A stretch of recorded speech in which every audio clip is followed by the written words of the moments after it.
Massive welcome back to Janet G with A Game of Frequency.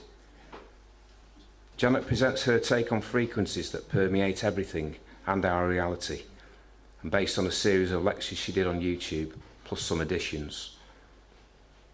Aspects covered including certain vibratory states, dream states, and ask the question, are we existing in a type of matrix constructed for us, possibly by outside influences? Let's find out. Please welcome Janet G.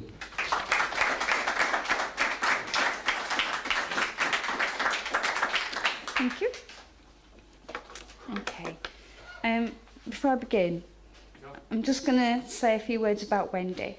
Wendy was lovely to me when I first came to this town. I didn't have many friends, and me and Wendy became friends, and she introduced me to Caroline. And she got poorly, and me, Wendy and Caroline used to meet up quite regularly at one point, and we used to just laugh and eat loads of food, swap treatments. Sorry? Could you speak up a bit louder, please? No. I'm not going to shout, sorry. Can you hear me? Yes, Right, okay. So we used to have, laugh at all the stupidity in the world, and Caroline messaged me last Wednesday to tell me that she took a turn for the worse because she was poorly. And thank God, I went and saw her the day after.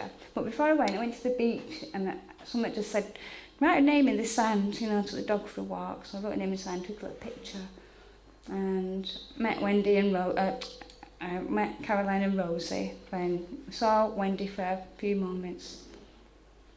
And it was really dear. So I stole those pictures off Facebook, and I just want to say, Wendy, wherever you are, this one's for you, girl. So, yeah, and it's a white knuckle ride, so buckle up, Dorothy, because I hope you're ready. Okay, game of frequency. So we live in a world of waves, vibrations and frequencies, and when you understand how this works, you can see that it can easily be manipulated and locked in to certain waves and vibrations that we use in our everyday life. I'm going to include some quite disturbing material as well. Some of you might know about it, some of you might not. There's the way to get out and what you can do, and my own opinion on why this is happening. Living spirit consciousness, spiritual, energetic, electromagnetic alive, which is what we are. Divine beings, energy vessels. We're electrical, magnetic, divine energy vibrational beings.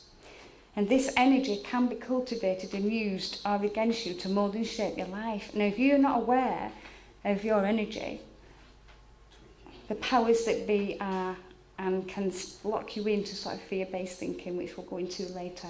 So you're a spiritual being having a human experience. But how many people actually understand that?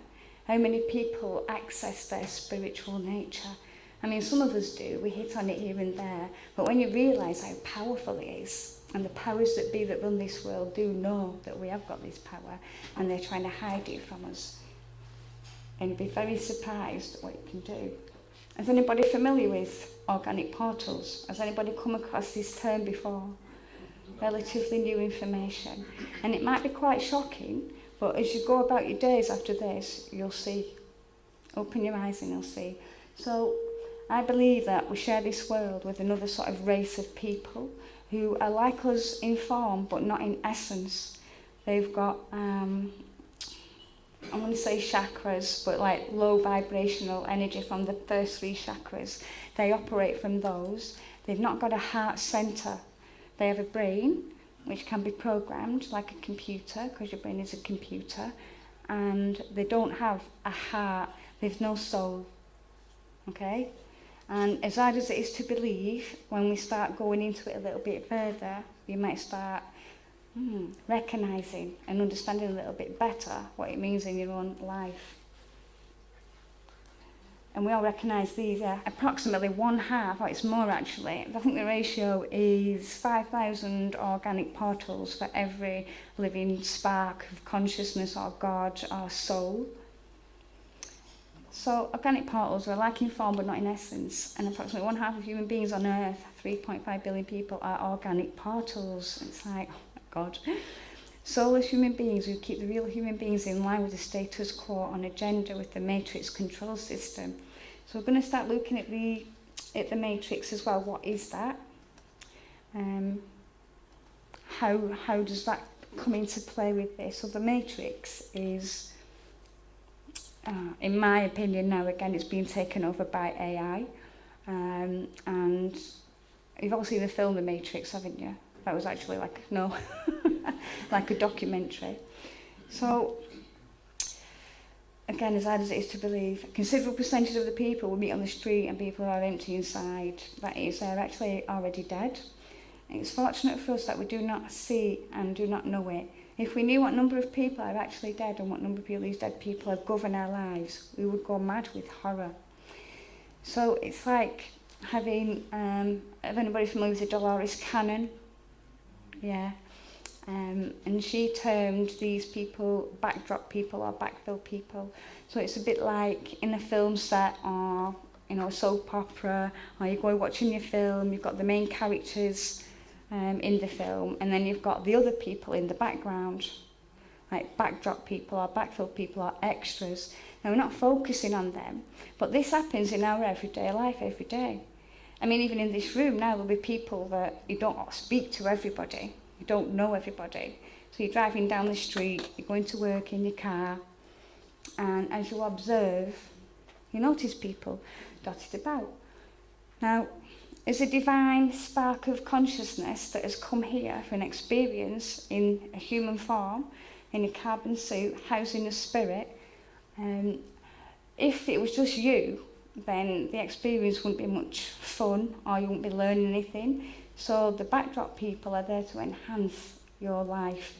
We don't speak to them all, and we can assume that everybody is like us, but you're not going to stop and talk to all those people to find out whether they are or they're not. And when you start looking, after you've heard this information and you go about your everyday life, after and look, you'll just see. Because since this information has come to me, I go out and I see a lot of dead-eyed people. These people will not engage in a conversation about anything like this because they haven't got anything, there's no substance there to offer. They will absolutely be like, no, no, no.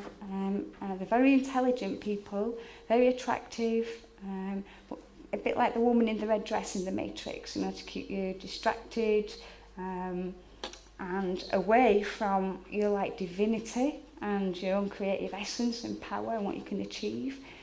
Again, keeping that matrix system operating. Human beings with a spark of divine consciousness have the ability of individual self-awareness. A heart-centered vibration, organic portals lack this divine spark and are only dimly conscious in comparison and have no heart-centered energy. They belong to a group that incarnates and evolves collectively, not individually.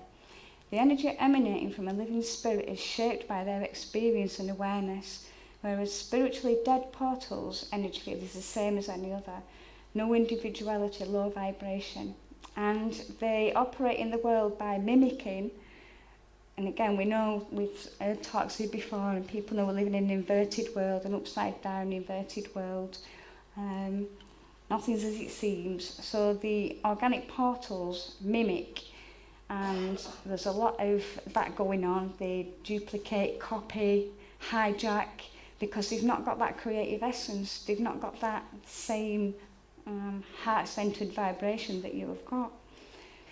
Organic portals are birthed into the world naturally. So they look like you and I, but again, it's the energy that's missing, and that awareness. They cannot connect to the infinite awareness or consciousness, the divine consciousness. They've not got the ability to connect to that because they've not got the heart centre. And they are in your world, in your life, to distract you and keep you held in at physicality, helping you to forget that you have a spirit. Because the more people that have a spirit in this life and expanded consciousness, we would actually make the world a better place. But the vibrations and all the other things that we're going to look at keeping us locked in, and well, a bit like slaves really. So organic portals are birthed into the world naturally. However, they only have base, lower level, vibratory field, carnal, physical, desire, etc. And predominantly are mostly physical, three-dimensional and five sense. They are like the woman in the red dress in the Matrix film, a character programmed in who lives a normal physical life who has no divine spark. And I believe the elites are these, because some of the atrocities that they get up to. Soulless portals have only one life, and there is no soul to advance, and you recognise these in the world as dead-eyed, no light, purely involved with the Matrix, all the usual stuff, some highly intelligent in their area only, and could never have a conversation about these matters or ever similar, and will always attempt to make you feel bad, low, stupid, to shift your vibration and feed the Matrix. So the Matrix is a system that feeds off our energy source, being infinite energy source from the Creator, from the infinite consciousness, where there's life-giving energy. That we live in a finite world where we have time, decay and death. And outside of this world that we live in, there is none of that. It's all an illusion. So they are programmed to keep us purely physical, and we'll get into the reasons about that. So we're also in what's called the Samsara cycle of birth, life, death and rebirth, which is a soul-spirit trap, as living souls are needed to power up the reality, as it's an illusion. Without infinite living divine energy, it ceases to exist. So what does that mean? How is that possible? Powers that be who know the truths about why we're here and about our natural makeup, and we are hated by a lot of these people, these archons, these demonic forces.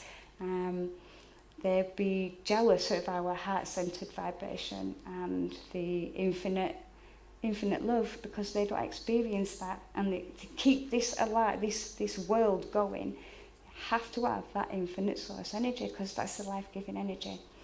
So to trick you, to come back and recycle your soul over and over again. And I think people have spoke here about that, but it doesn't make any sense if you just keep coming back. If you're aware, the conscious awareness that you've got inside yourself and this divine essence, when you come out of your body with this awareness, you will know, and you'll not be tricked into coming back, because that's what's happening, to keep the Matrix going. We're going to go on a bit deeper, a bit further on, but this is the spirit I'm passing over in this state, when the spirit does not have a clue, and the feelings of joy and bliss and that deep sense of peace is happening.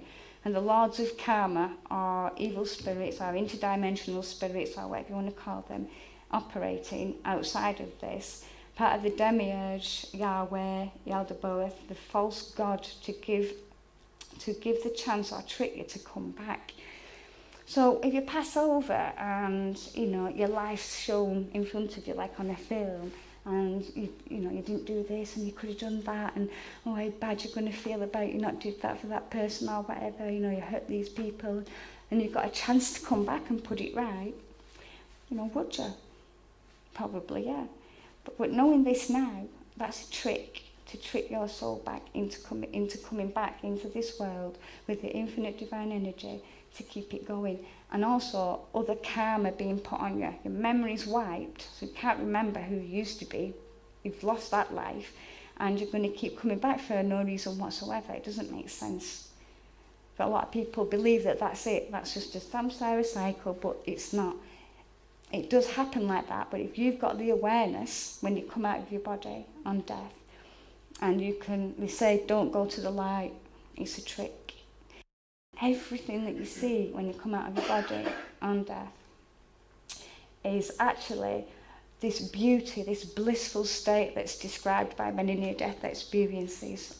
It's actually you projecting out of yourself, but you would think that it's being shown to you by an outside force. No, it is all you. And you turn away from the light.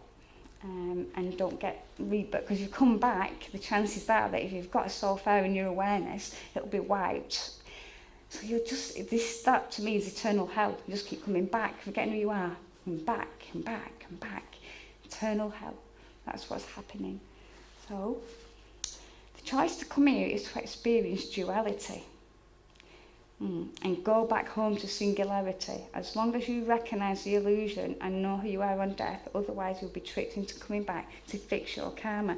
So I actually believe that we come here from singularity, from the oneness, and we experience duality. Duality is experienced on a whole range of stuff all through your life. And it's learning to stand in that still place and not get caught up in conflict, so you're not on that duality side, if that makes sense. I'll come back to that later as well. There you go. I don't know if you can read that. I'm going to try and read that for you here. So, to give you a little bit more of an insight into what these organic portals are in your life, in your world, and I actually know a few. And I can recognise it very clearly now. So, in the movie The Matrix, Mr. Smith has the ability to enter any body at any time. And of course, this often occurs when the Matrix is threatened by Neo. This scenario is a reflection of our real world. For example, you're down at the coffee shop having a conversation with a friend, and everything is fine until you mention something like 9/11 was an inside job, or some other controversial information. Now watch what happens. Up pops Mr. Smith to replace the person you were just having a conversation with, to attack you, because all truths threaten the Matrix. The Matrix programmed into most people in their youth, and because of this Mr. Smith programming, these people become the guardians of the Matrix, protectors of the code, police of the mind control, enforcers of indoctrination, which holds together our false concept of reality like superglue. And we know that that's true. So an idea might be put out there by the system or the powers that be, and we accept it, and then we actually do it for them. They don't have to do anything because we just continue to do that on their behalf. So it's done, the programming, indoctrination, hypnotic patterns. That's what we're all in. All of you will be in some sort of hypnotic pattern and trance state in your life in some area, and you can change it because it changes your perception as well. You can change anything that doesn't suit you or serve you, and you can step back and have a look from a different angle, a different perspective, and you can change your whole life. And it's amazing when you do, if you can come to terms with some of these things. Since I've looked at this and consciousness as well and understood it on a deeper level, I don't react like I used to. I get angry. If I get angry, I'll use that energy, because I don't think, as long as I'm not screaming in somebody's face or something, anger energy is very powerful. So I will channel that energy and I'll clean the house like a maniac, or I will put it to use, set my altar up. I get ideas and inspiration born of that energy, because it's very powerful. A lot of people, you shouldn't be angry, you shouldn't be this. Well, yeah, don't go screaming in somebody's face, but use that energy that's been generated, because it's going to serve you. There's lots of false things in the New Age movement about all that as well. You can't be this and you can't be that, you can't be angry. And it's like, why? It's a natural state. As long as you don't go beating people up, and if somebody does annoy you in that moment, just take a breath. The feeling's generated, so you might as well utilise that feeling and put it to use into something positive, and be surprised what you can do with something like an anger emotion. It's very powerful. But again, we're tricked. Okay. Energy extraction. So there's a book I read years ago about this called The Celestine Prophecy. That was a little bit about energy extraction and different personality types and how they could extract your energy. You had aloof, poor me, aggressor, intimidator, something like that. And this works a little bit in a similar way. So if you're a soul or a source player in this game, I'm going to call it a game or a dream state, but we'll use the word game. It's game of frequency. You're a game player. Then you've got this heart-centered energy, and it's like these organic portals will come round like magnets, and they'll know how to try and extract that. But if you don't know who you are, then that'll just be happening to you a lot. You could be around some people at work, some people in your family, whatever, wherever it might be. And when you've left them, you feel like rubbish. Oh, gosh, you feel drained, you feel heavy. Why is that? Because they've sucked all your energy and you've given it to them. So the idea is not to get caught up in nonsense, petty nonsense, with anybody really, and just, hold in your centre. If you do get angry, like I say, go and use the energy for something positive and useful later. But don't allow anybody or any situation, once you know this, to take your energy or affect your emotional state, or, holding grudges or being fed up for a few days after. I know it can happen sometimes, but no. And when we get to the other part, and it's all an illusion, and it's like, well, why would you even bother getting caught up in it? It's just a moment passing by. It's an illusion. It's an experience. That's it. It's just an experience. So, giving up days of your life to some grudge that you might have with somebody, did something when you were trying to park your car, or a friend's phoned you up and she's not happy about something, whatever it might be. You can spend days wallowing in self-pity and other emotions like that. You don't need to. And watch what happens with your life, honestly. It's fab. Right, so now we'll get on to I'm going to try and... So we're living in a world of density, a world of limitation, in three-dimensional, five-sense realm. Though we are boundless, because if we're spirit, we are boundless. And we are housed in this carbon suit. This is made of carbon. And we're here for the experience. I don't know why we all chose to came. Something's gone a little bit pear-shaped with it. It's been hijacked, but I'm going to describe the electromagnetic spectrum, okay? So, to arrive at a level of awareness, a human mind relies on a range of senses that effectively download the environment, creating an illusion. What is experienced is only measured by what the body can sense, then the feedback is limited to what the body can process. This is important to understand. The human eye is only able to see about some people argue the figure 0.05 or 0.35 of infinite reality consciousness available on the electromagnetic spectrum. So basically, the electromagnetic spectrum is huge, and we live in a tiny, narrow band of visible light, which is how we operate. And because it's dense and it's very tiny, this slows everything down so you can have the illusion of time. Okay? And it's a bit like The Sims, if anybody's familiar with that, even in a holographic matrix as well. So this is a fraction of what it is, a shadow world, an inverted upside down reality, and you are a fractionalized projection of your full light body, projected into the dense reality.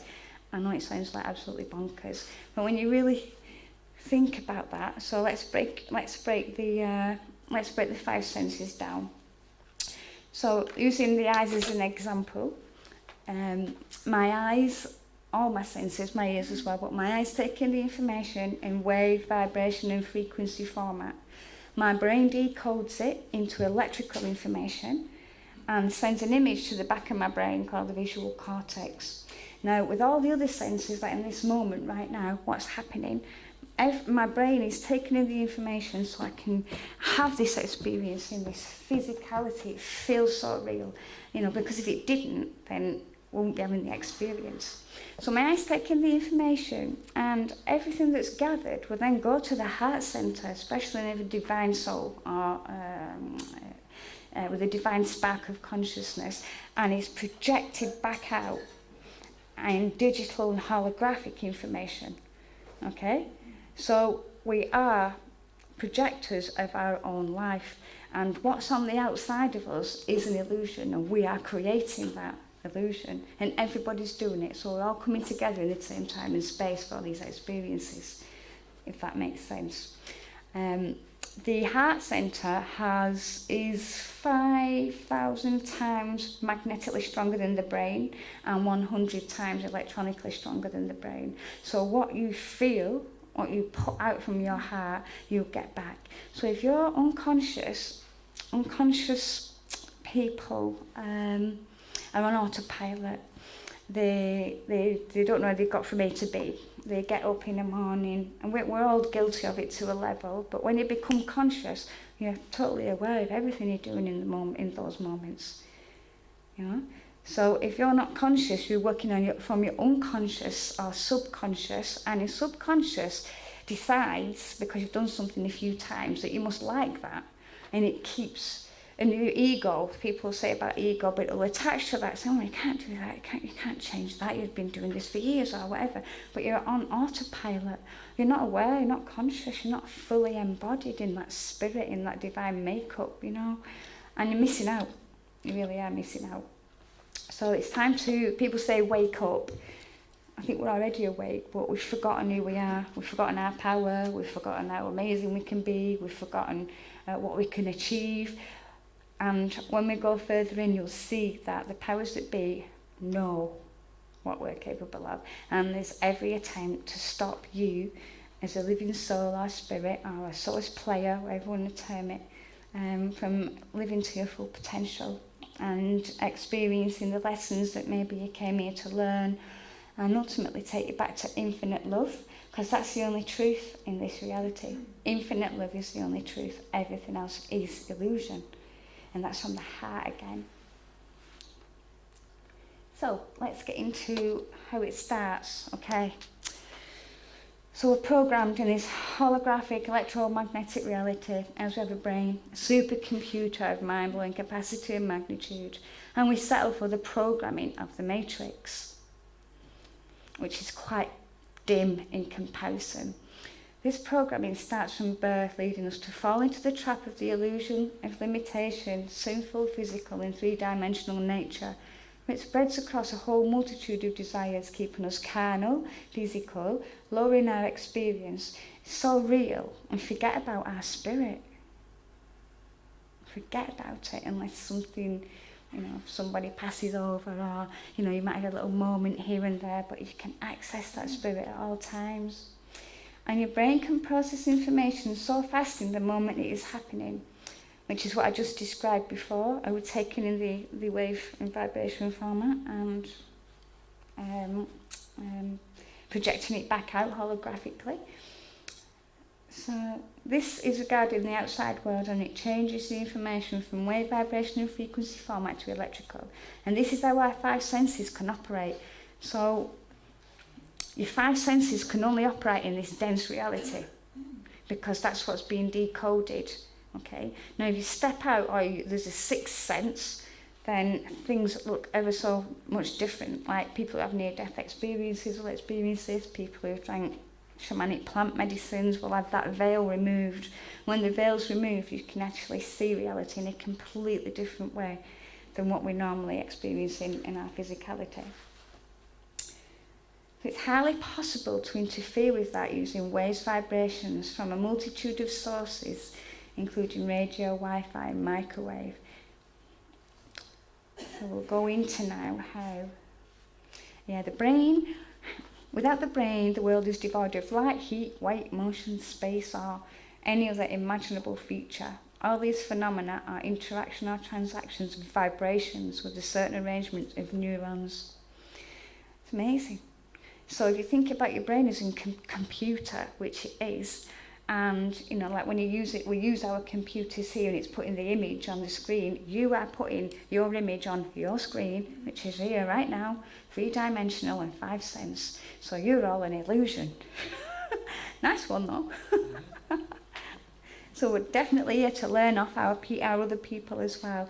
But I think what's missing is getting back to that infinite love and that heart-centered vibration, which is definitely being hijacked. And this is Bill Hicks. All matter is merely energy condensed to a slow vibration, where all one consciousness experiences itself subjectively. There's no such thing as death. Life is only a dream, and we are the imagination of ourselves. It's like, wow. Get that into perspective. But when you do, it doesn't have to be scary. It might seem quite scary at first, like, you're just totally on your own. But you're not, because you're here to experience and learn and connect with those that have come here, part of that oneness, connecting back with those again. Quite exciting. So this is how they do it. Right from birth, okay? So by the time we finish the presentation, I hope I've opened up so you can see why and how it's possible that they do recycle your living essence to keep coming back. Okay? So first the programming, then hypnosis. As long as you're hypnotised when your experience is sleep, you will not see the wood for the trees. So reflecting back at you is a reality being created onto autopilot or unconscious. There is little or no conscious thought, so life is happening to you as opposed to you happening to life. Grabbing the reins and navigating your own way, you will not know and will just accept things on a mass hypnosis of the world, living subconsciously or unconsciously. And how many we do live like that. And I don't know how or when it's going to crack and people will critical mass so people can experience their divinity and their power from their heart centre. But while you're being programmed and you're unconscious and we just accept it, you know, look at all the laws and regulations that are brought in. People just accept things. It's like, what? Why are we just standing for these things that are happening? You know, my son goes to school, they want his fingerprints so he can get a meal. It's like, no. Why do we accept these things? Now we're silenced as well. We can't talk about this and we can't talk about that. Why? Why not? I'm divine consciousness. I can talk about what I feel like. I'm here to experience and learn about myself. How am I going to learn about myself if I can't question? And I have to shut up because it offends somebody. It's silly. We're all offended to one level or another. You just get over it. It's part of your learning. So again, the organic portals will be leading you astray down that path, convincing you that it's wrong and you shouldn't do that and you shouldn't have these opinions or whatever. But indeed, you should have them. We should all be allowed to express ourselves because that's why we're here. So if you know how to manipulate frequencies, it will be very possible to interfere with or hijack our divine consciousness, allowing us to forget who we really are by affecting our perception. And there's a big one. So sometimes you've got to take it from a different angle, take a look from this way and think, oh, it was different from over here. Have a different perception about something. Break the programming. Reprogram yourself. Lose the script of why you came. And it's possible. So forgetting who we really are by affecting our perception, we then become nothing more than unconscious, autopilot, robotic human slaves, which is what they want. Because as long as you don't think you've got any power and you're just little me, then you won't have any power. But you've got more power than you can possibly imagine. And it's being hijacked, it's being taken, they're putting the wool over your eyes so you don't believe it. And the organic portals, again, that's their job to make sure that we all just keep following and just keep, they are the masses, if you like. And everybody does it, don't they? Do they? And everybody does it, must be okay then. And where everybody shuts up now, nobody complains about anything. Why?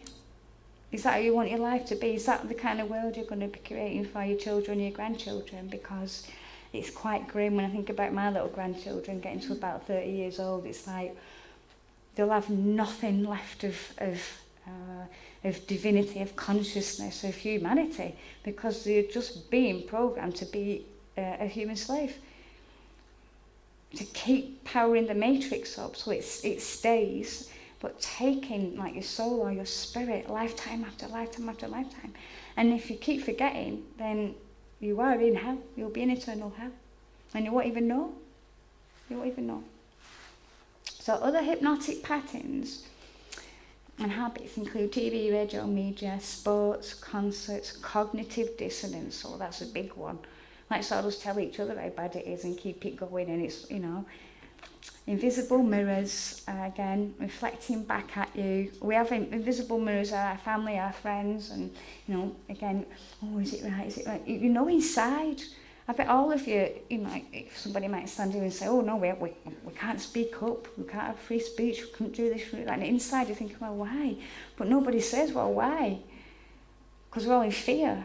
We're getting put in jail. One of my friends, her husband, went to one of the Tommy Robinson marches, when he was in jail or whatever, and he's in court tomorrow, and he's already been told he's going to jail just because he went on a march, and he had a bit of a shaved head and an angry face. Like, so what? He didn't do anything.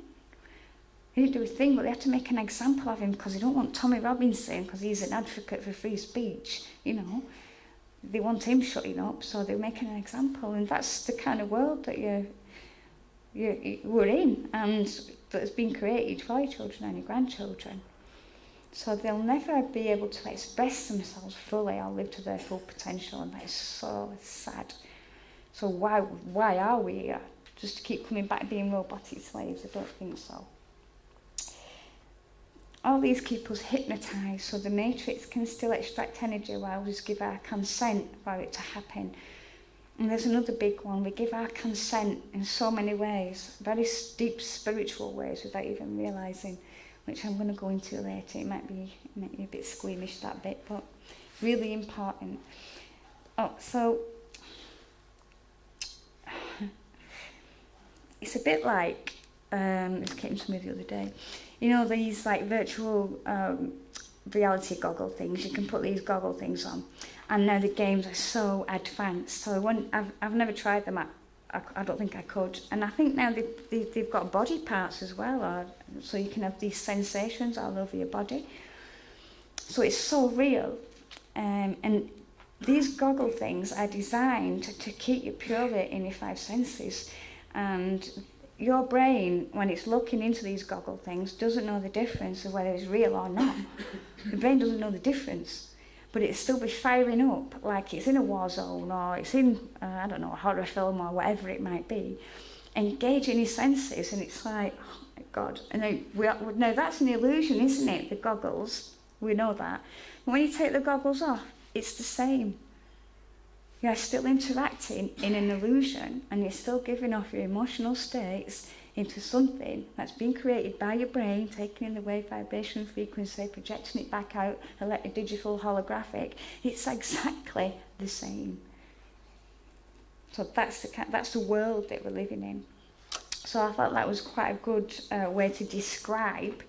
So if anybody has a go at them goggle things, it's like, oh my God. And if it starts beating a bit faster, it's going to still work your body because your brain doesn't know the difference. So why then, when you take the goggles off and you realise you are living in an illusory world, you don't have to get caught up in the dramas. You don't have to be living in fear. You don't have to be doing those things. So there's an example. Look at that. What's he called? That Zuckerberg. Absolute. Look at that. What's wrong with those people? Why are they all mad? It's like, is real life, your experience not enough? You've got to put goggles on and go into another world that's taking you down. It's taking you away from reality. It's taking you away from consciousness. You're feeding the matrix system. Anything that's plugged into the wall is feeding that system. And we all rely on these plug-in drugs now so much, for whatever reason it might be. But there's another source that you can access that can make all your dreams come true, much more powerful than those plug-in drugs, which is what they're trying to steer away from as well. Yeah, so it keeps you plugged into the matrix game, keeps your vibration at that frequency. So if you're going to keep accessing these plug-in drugs and giving your time, energy and attention to them, which we do a lot nowadays with Facebook or whatever, it's a drug. It gives false dopamine release. Every time you get a like or a share, your brain releases dopamine, and it's like the feel-good, a reward hormone or a chemical. And it's looking into like a black mirror or a two-dimensional instrument, and your life's actually coming out of that now, instead of interacting in the flesh with people, where you get that pure divine energy exchange. You don't get that in these plug-in drugs, and the world loves it. I also came across something called holoporting. I thought, oh my God, and people are getting so excited about these things. So you can ring somebody up, you put the goggles on, and the person appears in your room like a hologram. I'm like, oh my God. And this is out, they've got this technology now. The guy was so excited about it, and I was like, wow. But what's missing in that is that fleshly experience, that exchange of energy. You'll not get that from a hologram. It's still artificial. It's AI. And it's taking us away from our natural, our divine nature. There's an attack on everything that's natural in this world. And I think a lot of you have seen that anyway.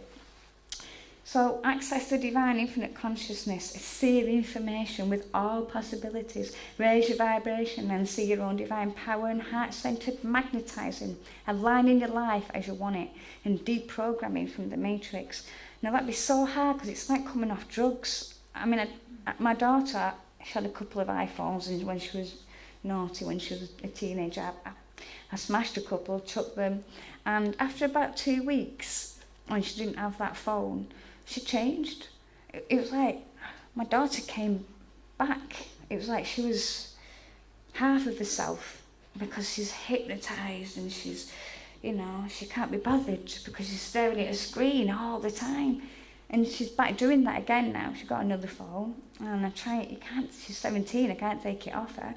But we're all spending too much time, I think, staring into these two-dimensional instruments and not spending enough time with each other, meeting up, you know.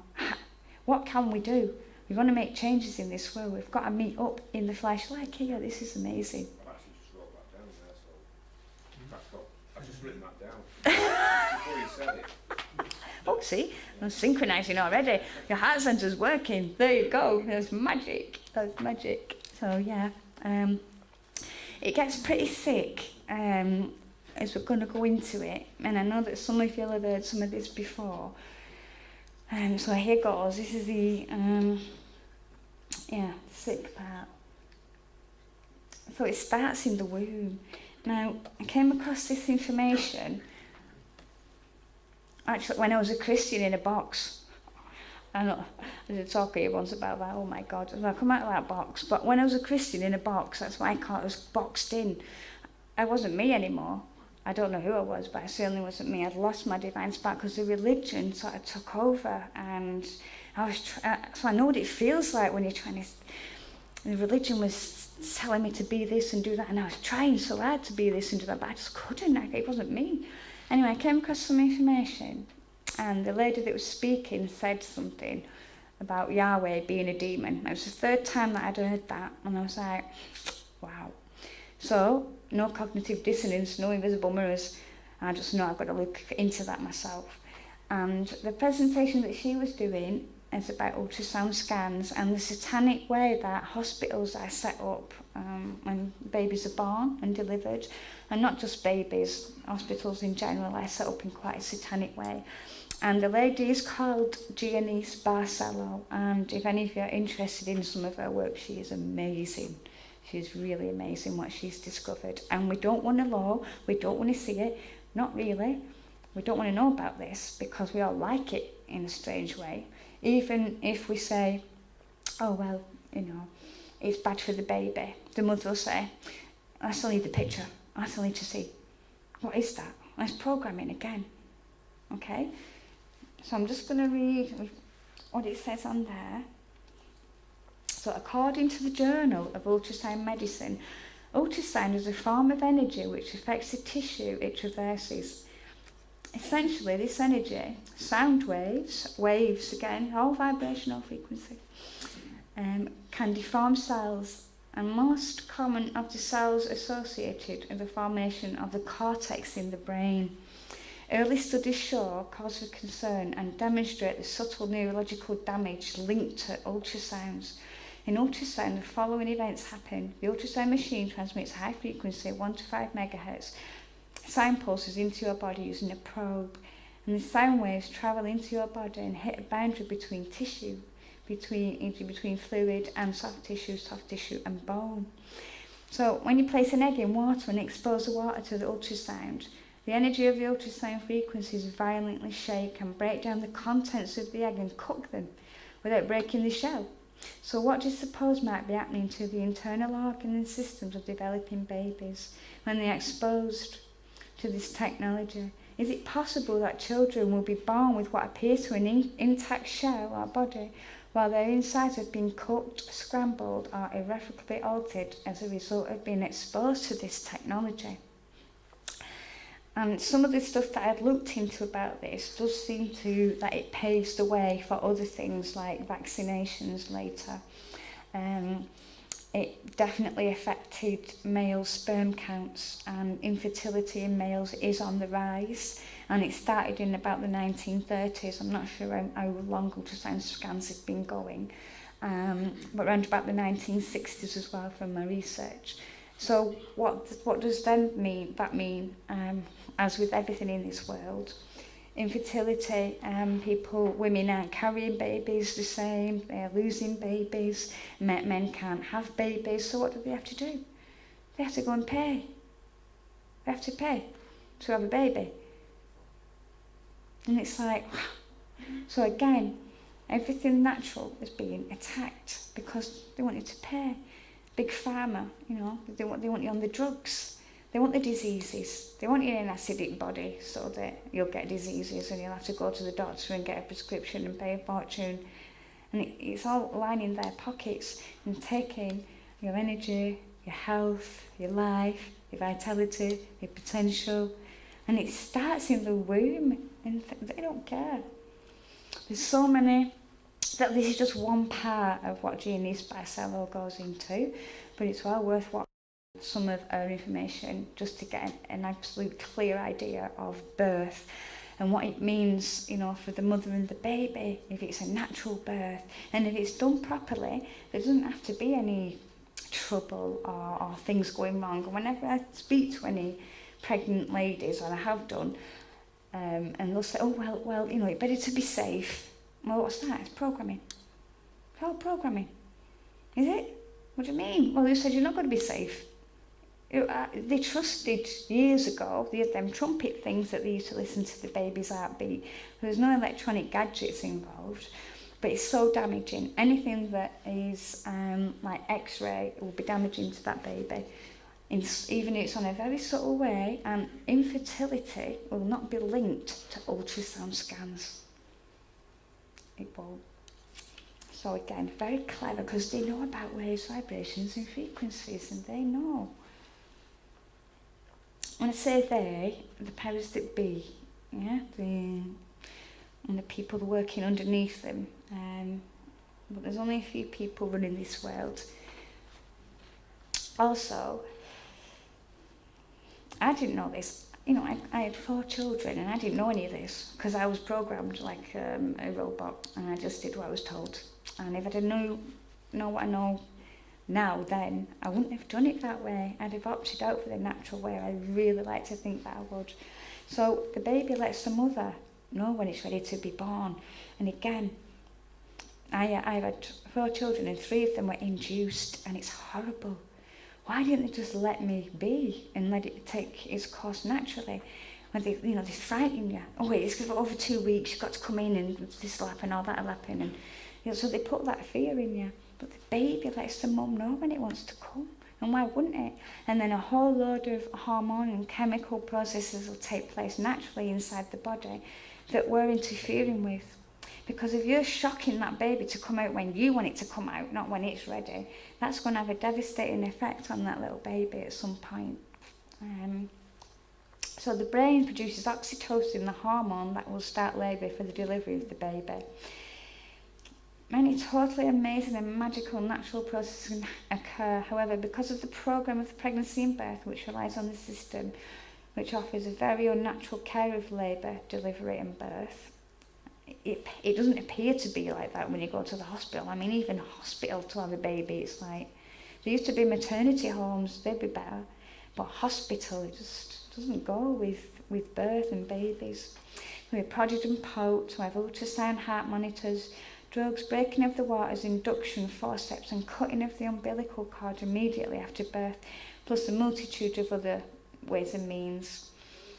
And because many natural chemicals and hormonal processes take place in the body during pregnancy and birth, it may be unclear how extremely important it is to leave the umbilical cord intact for as long as possible.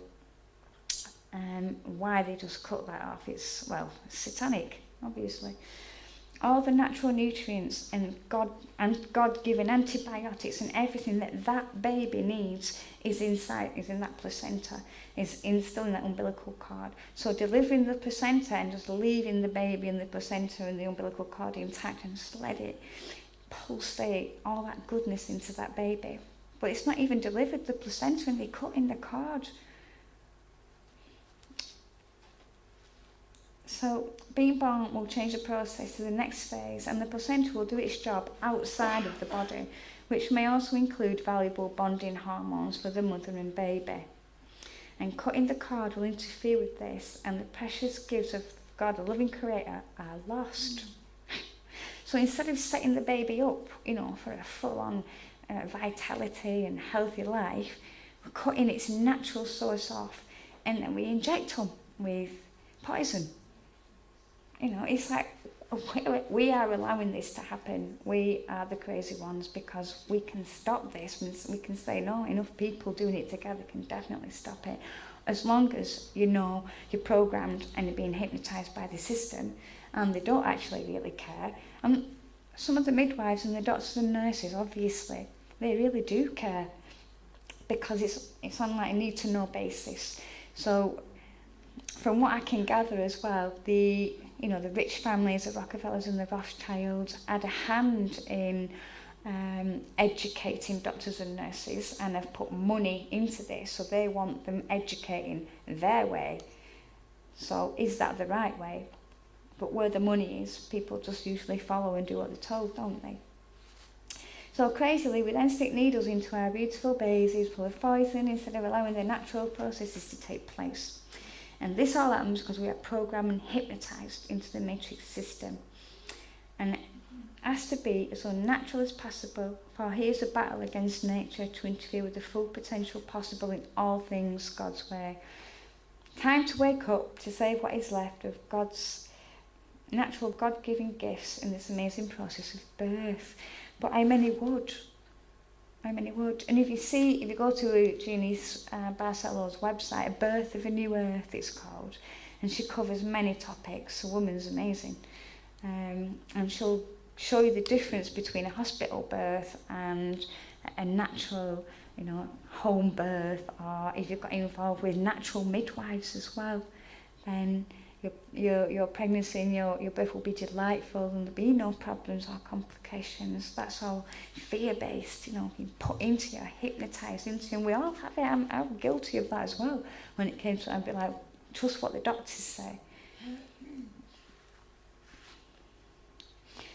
So, how is this possible? So these people, they're parasites. They are, They have trillions, millions, billions, gazillions, whatever.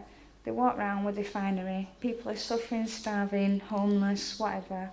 And they're supposed to care. Okay. Dead-eyed. Can you see? Right? They're dead-eyed. They are not like you and I. They want to use us and take over this world. They've done it. We've managed to do it. There is a way out, and it's an individual way, which we'll go into a little bit later. So I'll just read this slide and then we'll have a tea break. These people run the world today relying on 100% on our willingness to buy into their system through our consent. Because we consent, and we consent from birth, using the birth certificate. We'll go into that later as well. Their secret societies form and build this matrix illusionary world to extract our lower vibrational energy. So these are like energy vampires. Their food source is energy. They're different than us. They're not made up the same way. They need that. They need our fear. And if you look at the world now, it's predominantly fear-based. Everything's about fear. You can't do this, you can't do that, shut up, pay for this, pay for that, you've not got enough money, well pay anyway, bailiffs are coming, all these, it's like, just fear, red tape at work, oppression. One of our friends actually lost her hair going working at the NHS because of the red tape and everything that she had to do. 20 minutes to see a patient, she's a physiotherapist, 20 minutes to see a human being and help them and write up the notes as well in 20 minutes. It's impossible. So the hair fell out. She was very distressed and depressed about everything. How many people are working under those conditions and just accepting it? How many people are going home, getting the wine out, going, oh God, I can't cope anymore, just give me the wine, you know, because the working life is so grim and just not against humanity, against nature. And because it's money, we need that medium, don't we? We need to, well, we should be thriving in this world, but we're surviving because these people are sucking it out of us energetically, monetary-wise as well, taxes and what have you, making the rules and regulations to suit their agenda. So they do this by dividing and separating us, giving us constant duality, oh yeah, they love that, which creates low vibrational states, fear, scarcity, base thinking, habits which affect our emotions, which is their energy source, keeping us locked into the third dimension reality. When we buy into these beliefs, we use our collective conscious, we're mad, like a hive mind, you know, to keep it going.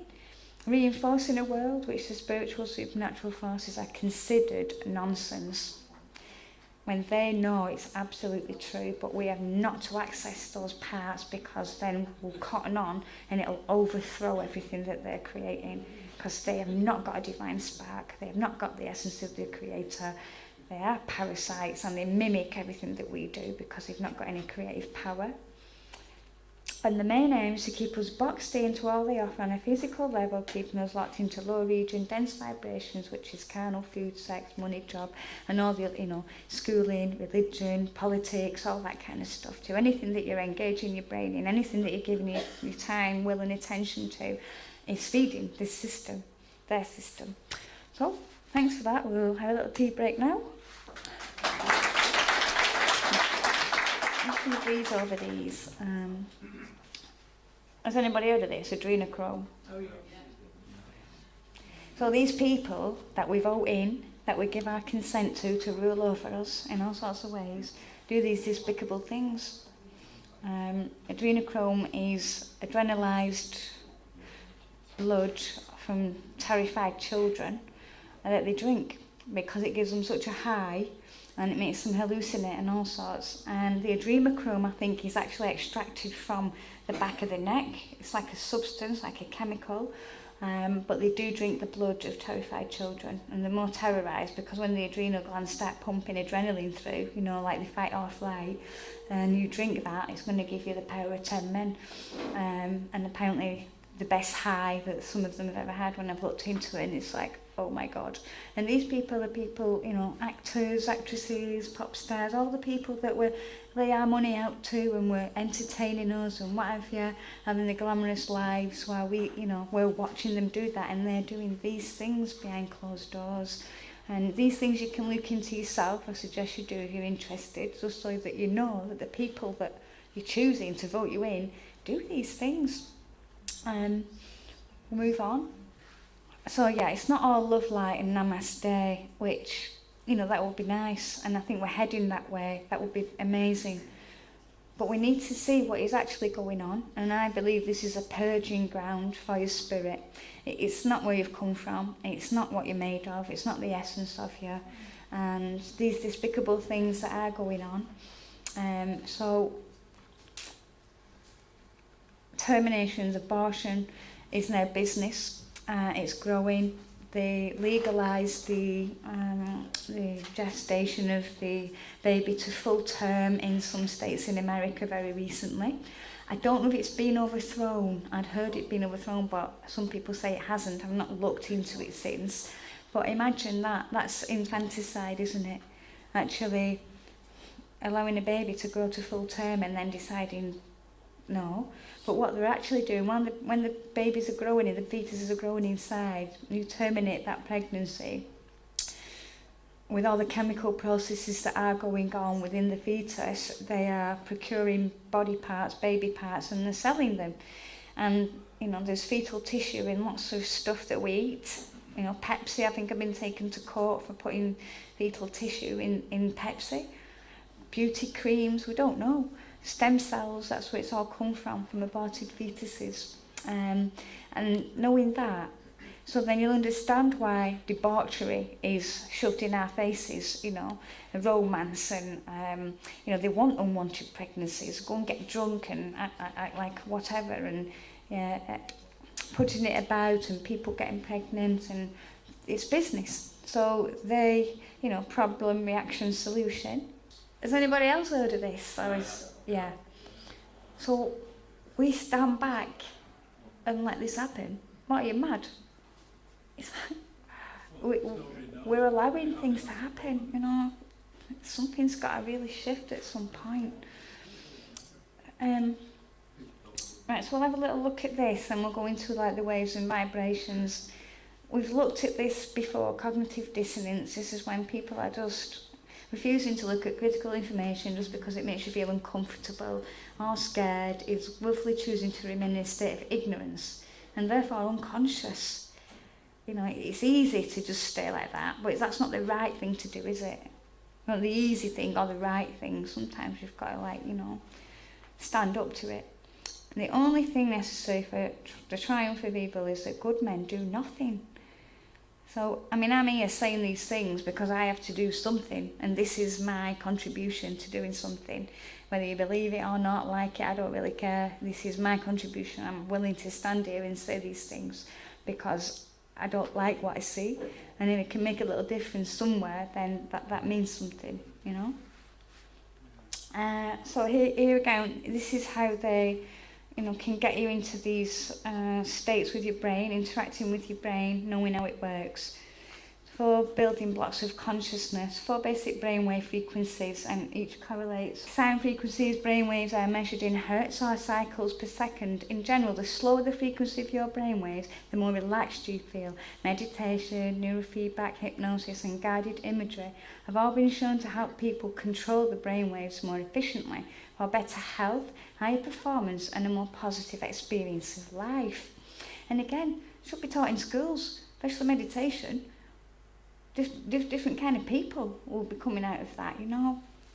So alpha also is a really good state, actually, and associated with relaxed daydreaming states of mind. It's a state of relaxed, detached awareness. Many people are in alpha while watching the TV, and it's quite addictive. That's why you put the TV on for 30 seconds, no matter what drivel's coming out, you'll be like, you'll just stare at it. I've seen people do that. Alpha is called a hypnagogic state because you may experience spontaneous mental imagery. Now, alpha is also a good state to study. If you go into the state of alpha, and it's good to, if you were studying or revising for something for an exam and you put some gentle music on in the background, it will help you to go into the state of alpha and you just remember. It's really good. But if you're watching drivel on the TV in the state of alpha, you are putting garbage into your brain, literally.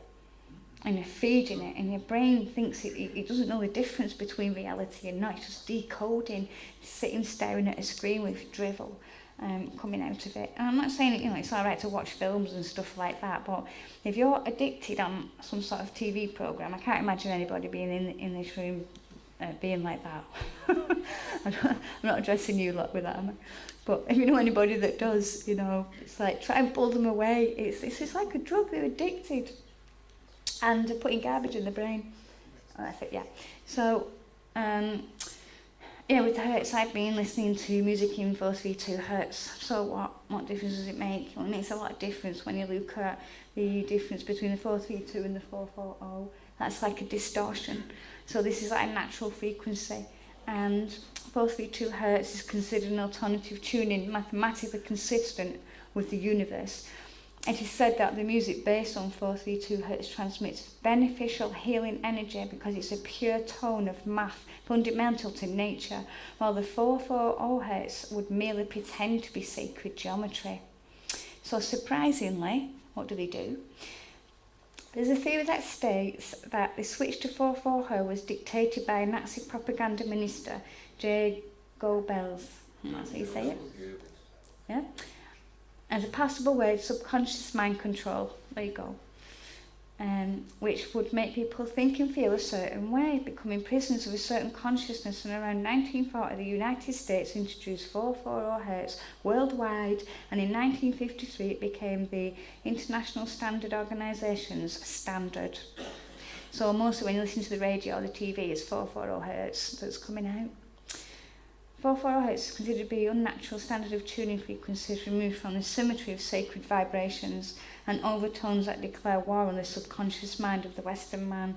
So again, attacking, it's all attack on your mind, attack on your consciousness, keeping, you don't even know that that's happening. You won't even notice the different sounds in that. You can't listen to it and tell the difference, but you'd feel the difference if you're listening in 432 Hz. Without a doubt, because that's what I do now, try and find all my music in 432 Hz. So I know I said it's a white knuckle ride, so we're going down different avenues, trying to bring together here how all this is possible. So blood is your divine signature, okay? You might not have thought of it like this, and you won't. Let's see what it says on here. Yeah, blood is your life. You came here with life-giving blood running through your veins. Your blood is your human divine signature. One drop includes all the DNA and not only identifies all your individual characteristics, but your entire family history.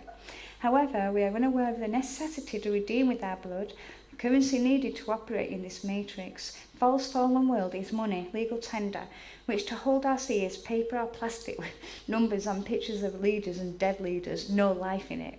So think about it. Why do they take the blood of the newborn infant?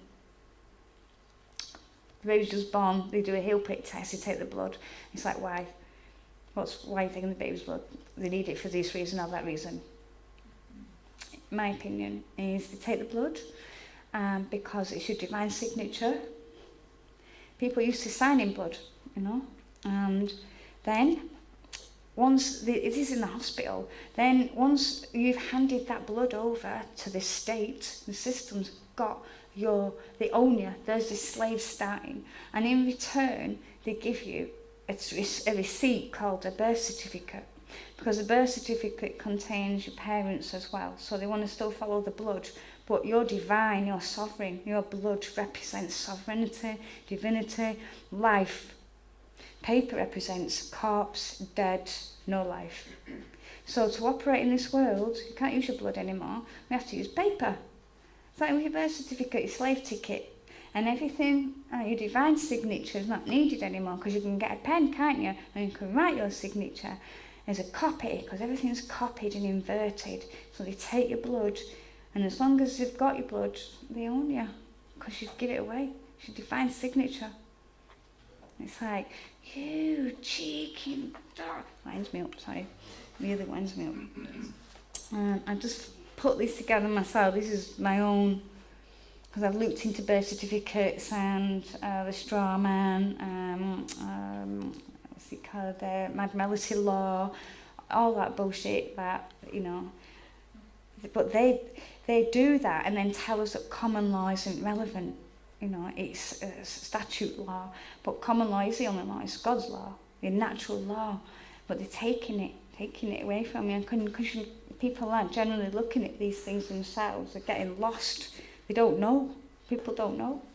So, however we offer our lives in return of this empty currency, we do this. You can see it. We do this with our time, our labour and our energy, because we have to go to work, we have to have the sweat off our brow, don't we? We have to labour to get the paper or the currency that's needed to operate in the world to survive, but we're here to thrive. The Creator's provided everything that you need in this world to eat, to sustain a healthy, beautiful, amazing life, and we have to pay for that privilege when the vegetables just grow in the ground. You just plant the seed, it grows. Why do I have to pay for that? What's going on here? All tricks again. So we're not sovereign because our blood is taken right at birth as an infant. It is stored within the system and the Vatican. Because this world is run by a false god demiurge who knows that your blood is currency, and it is taken under the guise of a kind system or world. The system then offers a new way to live, making you a slave to it because you did not understand the value of the blood running through your veins. Because you have willingly or been deceived, it's all deception, into giving your blood, or your parents were, it's still handing over all of the makeup that makes you, you. And we do this, it's so precious, but by handing the blood over, they can then own your life, and they can come and take your children, because you've given the children's divine signature over. So, and then you've accepted the receipt, the slave ticket, so they own your children. And that's why they can do what they're doing.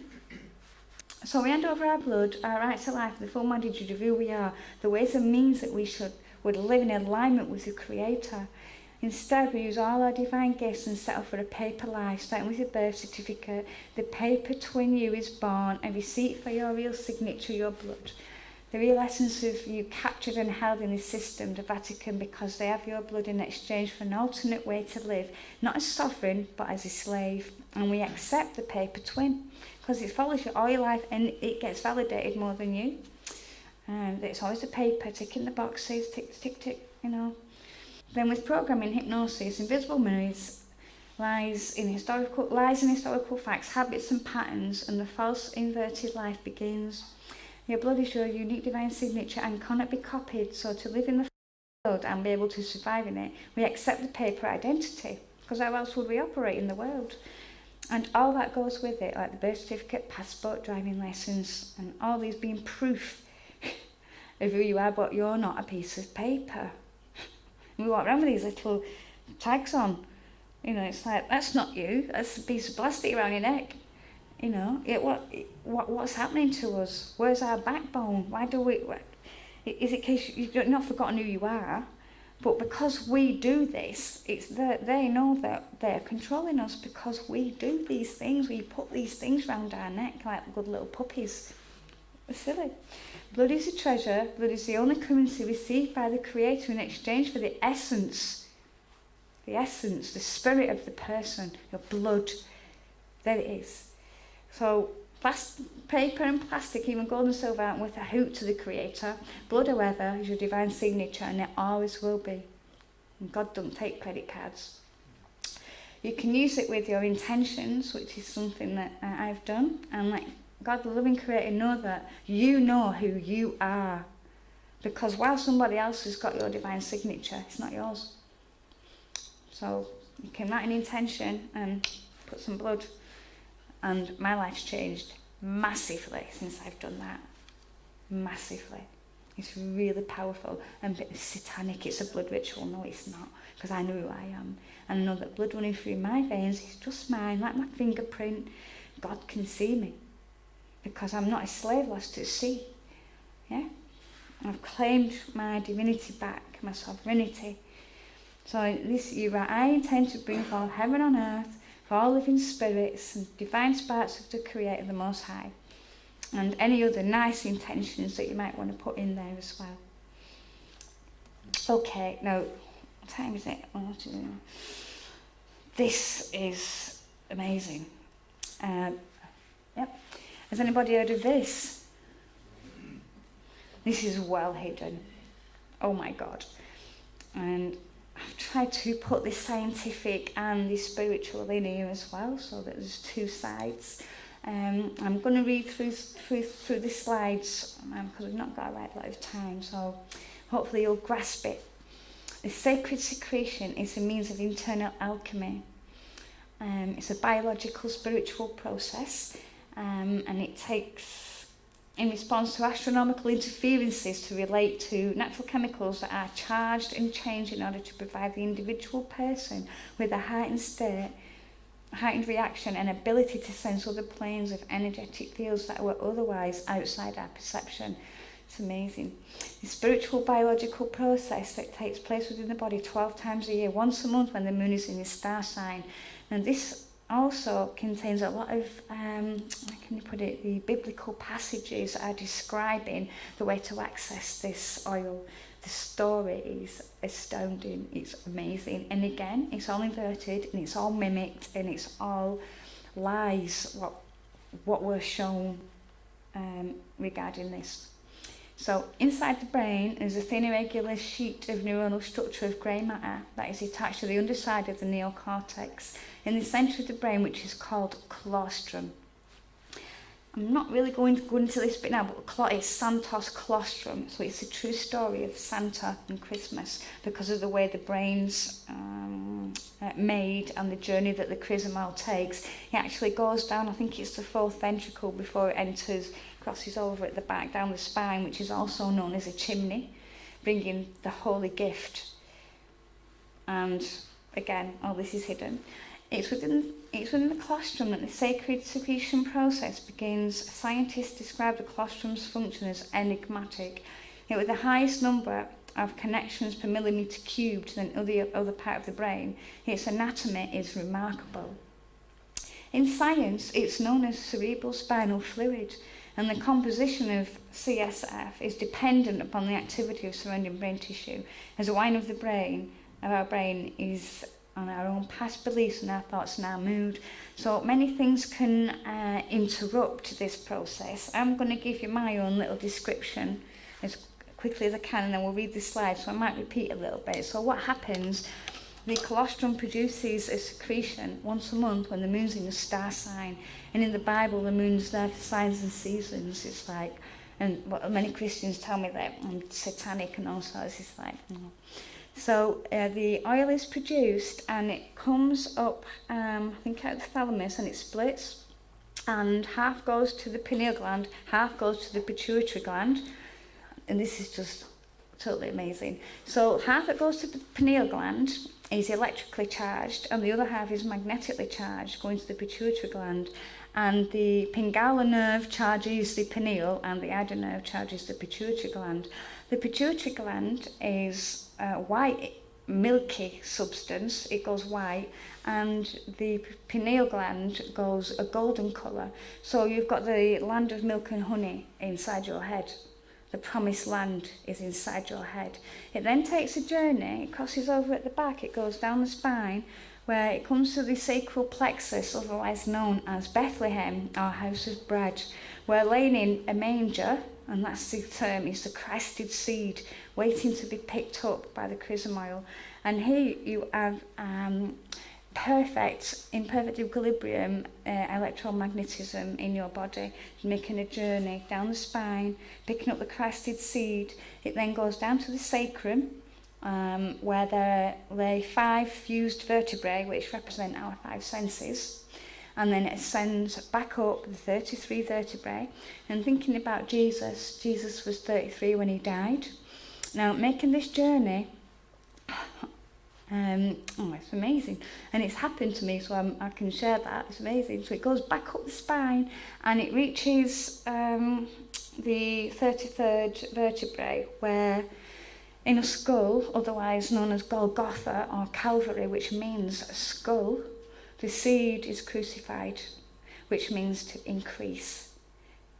It's like crush the seed, and then as a knock-on effect, it waits in the hypothalamus for 2.5 days, a bit like Jesus waiting in the tomb, and then it affects the pineal gland, which lights up the thalamus, which is the deepest, darkest part of our brain. And when you see these pictures of saints with the rings around the head, that's what it's representing, the thalamus lighting up, because there you have a face-to-face encounter with God. And that's what's being hidden, that's what's being hijacked, that's what's being prevented, because there are certain ways and means that we have to do to access the chrysomile, one of them being an alkaline diet. If you've got an acidic diet, it will kill the oil within the first 24 hours it's been produced. If you drink alcohol, it will chemically cut and split the oil. Sexual debauchery also has an effect on it. And the way that your brain's wired and your own beliefs and thoughts can also have an effect on it. So again, if you think about Bible passages, it's all about overcoming your flesh, overcoming your senses, overcoming the 7 deadly sins, overcoming the chakras, so that you can access this chrysomile. And it takes a little bit of discipline, but again, a change of perception, deprogram, remove yourself from the matrix, and you can access this all, because it's amazing. It's amazing. So the diet's very important, but even if you just did the diet, for a few days building up to when the oil's going to be produced, inside you, and the clues there with the moon in your star sign, you can prepare for the oil. And you can meditate. I dance, and I know that I've accessed this oil so many times without realising, because the feeling, it's bliss, it's inspiration, ideas. Probably the reason I'm stood here tonight, getting all these ideas are just totally amazing. And also what it does, using the cerebral spinal fluid, the oil will flood your brain and regenerate, revitalise all the cells all over your body, keeping you youthful, keeping you healthy, because it's a God-given gift. And it's a biological process. You can go and have a look at this yourself as well. You can go and find this out in medical terms. Look at Grey's Anatomy. It tells you the story. It doesn't call it Chrismile, it'll call it something else. But you can tie it in, and it's like, when you experience this, you'll know. So again, what this would produce would be, thriving, amazing, divine human beings that have got that connection. There's no fear, and we're all in alignment with the Creator. And I do believe that this attack on consciousness, this secretion will affect your consciousness and affect your connection to the divine consciousness. So they're attacking that and preventing us from accessing it. And all you have to do is look at diets in this world and see how predominantly acidic we are guided to eat these foods and what have you. And it's affecting that from happening. So, wait a minute. Oh, we're on that one. Okay, so yeah, just a little. So that was Jacob named the place Peniel, because he said he saw God face to face and lived to tell the story. So Peniel gland, yeah. The light of the body is the eye. Therefore, thine eye be single, Peniel, and the whole body shall be full of light. It will sort of work your third eye, if you like, which again is against a lot of Christian teachings. But you can't deny biological processes going on inside your body. And especially if you go and test it out for yourself, and you'll know. You'll know. There's quite a few bits of information about that. It's quite hidden. You can find it though. And I'll tell you what, if you Google, I've got a slide for that somewhere, hang on. If you Google sacred chrism oil, it brings up a pot of oil. Or you can make it with olive oil and herbs and things like that, because they're mimicking what's going on inside. Everything is inverted, everything's mimicked. So again, the story of Jesus and the crucifixion is horrific on the outside, but on the inside, you're increasing, you're ascending, That seed gets crushed. When the seed is crushed inside your skull, wow. What you can achieve. So when this substance is preserved and saved by an alkaline body, it returns to the glands, the switch is flipped and the DMT thermostat increases, at which point your senses are overtaken. It is reabsorbed again into the veins, and new blood is produced, and the dormant brain cells are reactivated or awakened by the high potency or chemically charged CSF. Additionally, this flow of CFS opens the thalamic gate, allowing the energy to move through the thalamus and access the reticular activating system. Also, well, when it does that, it goes up, I think it's to the cerebrum, the highest point, and a tiny flap of skin folds back, and there you get your face-to-face encounter with God, the divine. It is this system that is responsible for our levels of wakefulness and experiencing greater levels of awareness, which is consciousness again. So expanded in your consciousness. No, they don't want us to be like that, do they? And they try and put the the dampness on that. At this point, our return, you will realise natural chemistry of the body, and all of our millions of brain cells are activated. This arouses the neocortex, which vibrates into higher brainwave patterns. We are now operating at a higher level of consciousness, and this is what Jesus Christ was trying to demonstrate. There's many Bible passages that point to this as well now.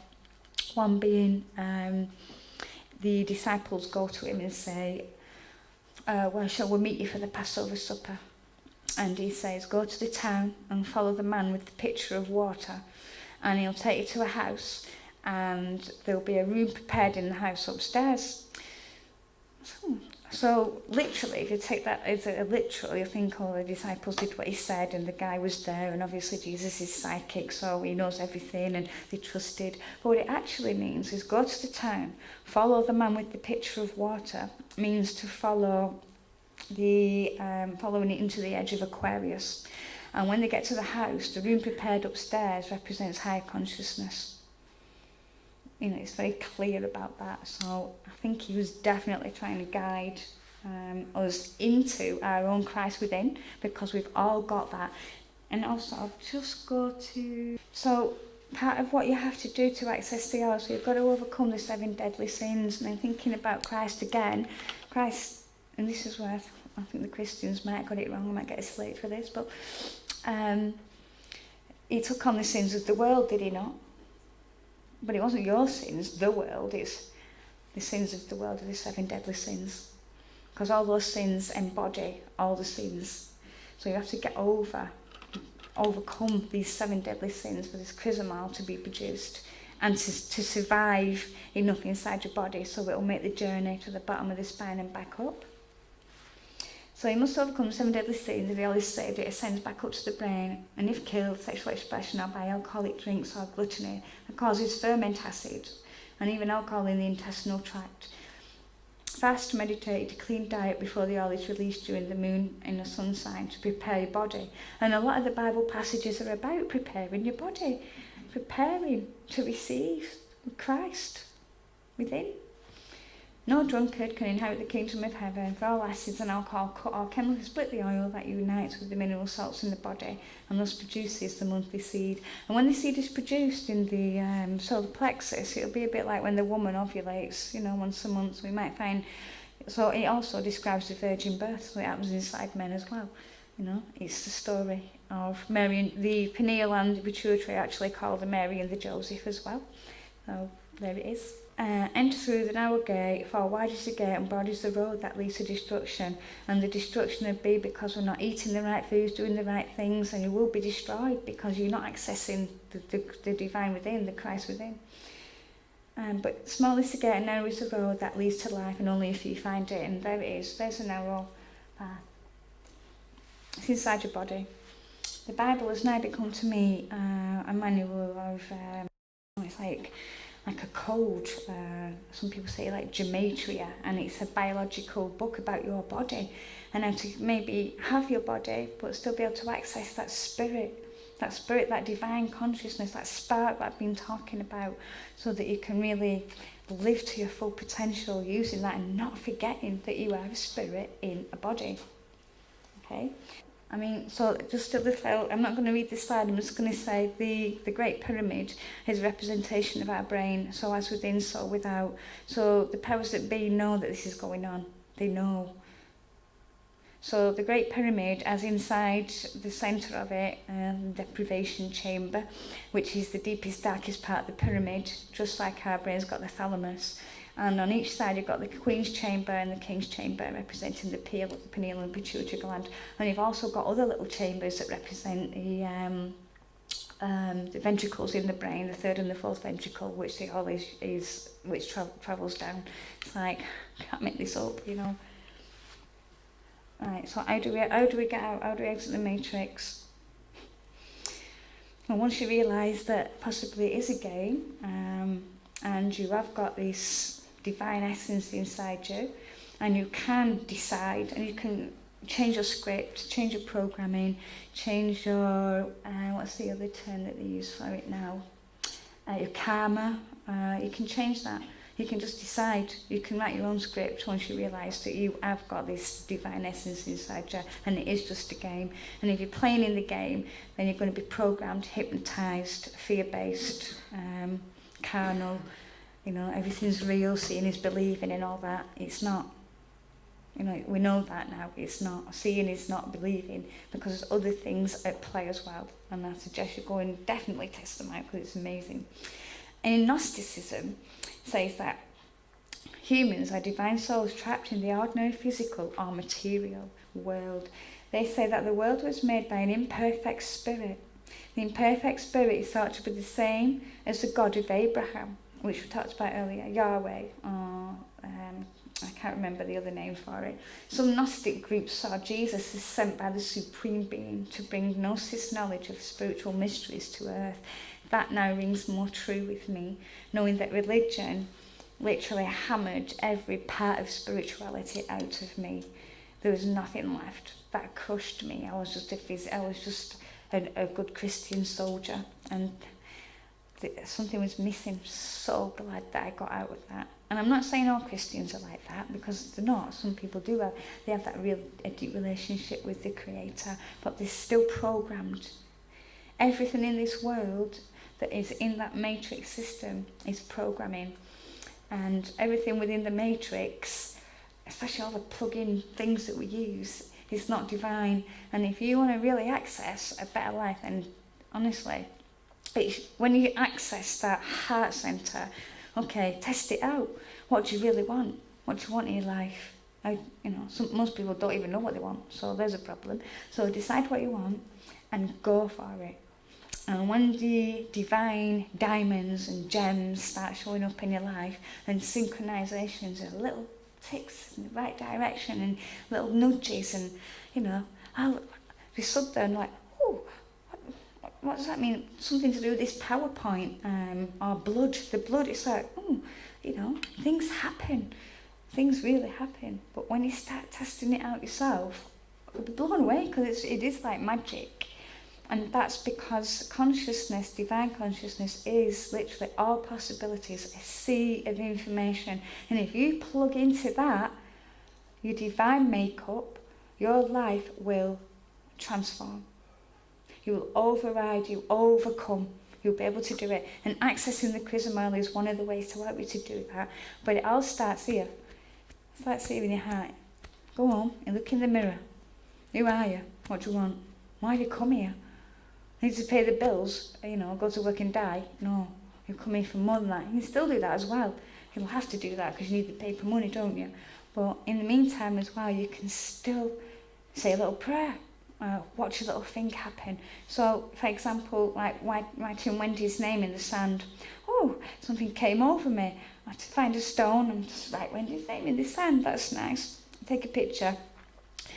Oh, thank God I got to see Wendy. And I did that. And I told her. And I could bring that here today as well. I didn't know that she was going to pass away so soon afterwards. But I was so glad that I did that. So, and these little things will show you later. Always be glad that you did something. Don't regret not doing it. Do it. Have a go. Why not? Oh, I can't be bothered. Can't be doing it. Yes, you can. That's programming. The Matrix is trying to get you, trying to make you feel heavy and tired and sleepy. Reprogram. I'm not tired. I'm fine. And I'm going for a jog. I'm going to the gym, or I don't know, going doing whatever. I'm going to do something, make yourself feel alive, break the programming. The more people that do it, the easier it's going to get. Some of you might not like this. I'll apologise, but, it is as it is. So raise your vibration. We can do all these things. Crystals, walks in nature, sound baths. Oh my God, that's amazing. Vibrating through your body. You're made up of water as well, and water is a conductor. When we do healing, I have my wand and I dance at night, and I know that I'm water, and it's like, can expand that spirit out and send healing vibrations. So sound baths are really good for like charging internal water, because you're made up of, 75% water. Wow, you feel amazing after that. And certain foods have got frequencies. Divine food, God-given food, created food will have a frequency, not that tampered stuff that they're trying to affect everything. They're trying to affect everything to bring your consciousness down to that dense reality. Dance, and there's a list there, you can see, of what you can do to raise your vibration. It's really important. You've got to raise your vibration first, because you've got to be light. You've got to be light. And we talked about passing over before, so you've got to be vibrating at the right frequency as well. You've got to be in your heart centre. If you're in your carnal nature, then you can't get in. You're too heavy. You've got to lighten up. And there's certain things you can do, and this is the same for accessing the Chrism oil. And one of the things that you can do is stop eating animals. And I know people are going to go, But, that it has anything with a heart, because what it's actually doing is recreating a carbon suit over and over again out of death. And, that's what's happening. So you're just recreating, and you'll be sticky and heavy, and you'll still be, because you're eating something that was alive with blood pumping through its veins, and it took its life so that you could have a taste in your mouth for a few minutes. And is it worth it? Is it worth it when it could affect your divinity, your soul, your ascension, or whatever you want to call it? They need to be vibrating at the right frequencies. So, sorry if that upsets anybody, but now I've got a little slide here. I'm just showing this because this demonstrates, it clearly demonstrates to me, because David Icke, I used to follow him, I used to love David Icke, oh my God, well, still do I suppose, because he brought me to this truth-seeking movement. And many of the videos I watched about David Icke was about consciousness, not about the political stuff and all that. And I was like, wow, and he used to say, heart centre's like a magnet, and it was like, and I was watching, I was like, okay, that's true, I'm going to meet you. You're going to be the proof that this is true. Ta-da! Within 12 months, when I shifted my perception about who I thought I was, little me, he describes it as little me, David Icke, and I was like, right, and I was healing and doing various other things, and I understood what he was saying about energy. I did a few experiments to test things out, but long story short, it proved and showed to me that this heart centre works, and what started happening as well. So I promise you, if you shift perception, you will start synchronising. Things will start synchronising, and they pick up speed. So I started synchronising a hell of a lot, and I kept saying to everybody, I'm going to meet him. Are you going to? I'm going to meet him. I don't know, I don't care. I'm going to meet him. And it happened in the most remarkable way. And I also said that I wanted to dance on the Wembley stage. That's the next slide. So I wanted to meet him, and I wanted to dance on his Wembley stage at the next big, presentation that he did. And I did that as well. Now, when I met him, I had to come out with that, and I had to dance. I danced things in, and using my heart centre and all the stuff that I've described to you tonight. And I've got to get on that Wembley stage. I've got to use the energy in the room and blah blah blah.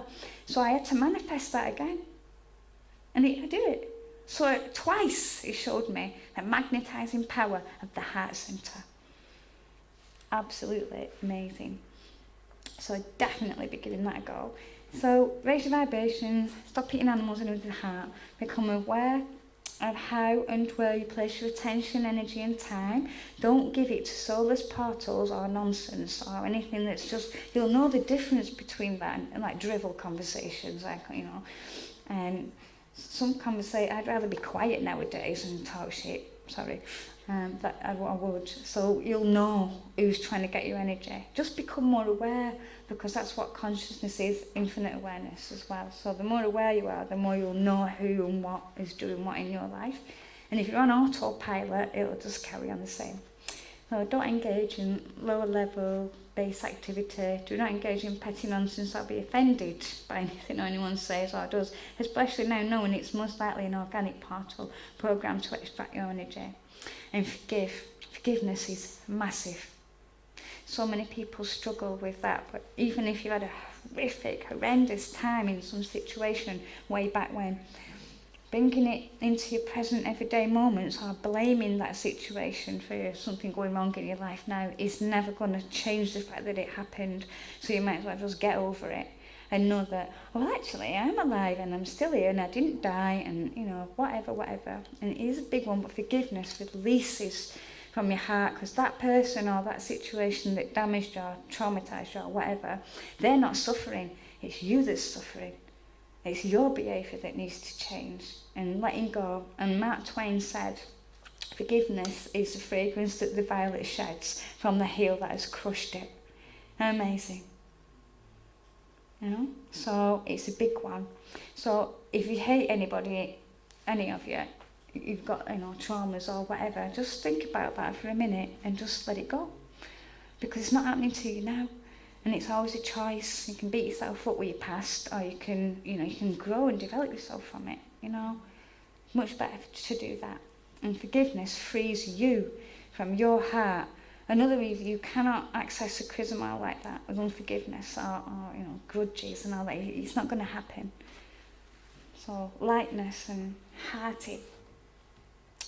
Yeah, save your energy. Learn to connect to source self. How would you know you're connecting to your source self?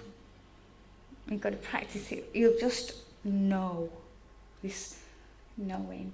But the more you practice, there's no wobbling. It's an absolute. You'll know. And you'll get all the divine gifts that you need. Become an observer and learn not to react to anything. And remember, everything in this matrix is an illusionary dream state or game to keep you here at lower chakra, base level, root, physical only, including eating animals, sex, job, drama, cognitive dissonance, etc. If you do not vibrate at art center level, you cannot exit. And your soul will be rebirthed into the samsara cycle. So is it worth having a little think about that maybe? There's information out there about that to lighten up. Because your heart needs to be light. And there's that thing with the way when you're on death, they wear your heart with a feather. That's what it means. So how light is your heart? So eating animals is not going to make your heart light. It's going to make in your soul, only the spirit, the essence of you. So coming to the end now. So time equals death. Both are an illusion.